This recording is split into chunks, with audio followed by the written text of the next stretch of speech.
how to manage privacy policy URL on Bigcommerce easy and quick. Hello guys, in today's video I'm gonna show you how to manage it. First, open your browser.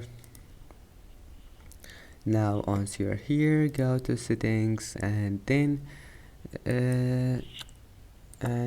scroll down until you find security and privacy,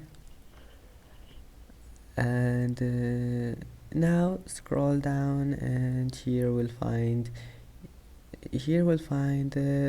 this one, privacy policy URL. Now just type here anything you want, and then just click save. It will be saved, and I hope that can help you. And that's it for today's video.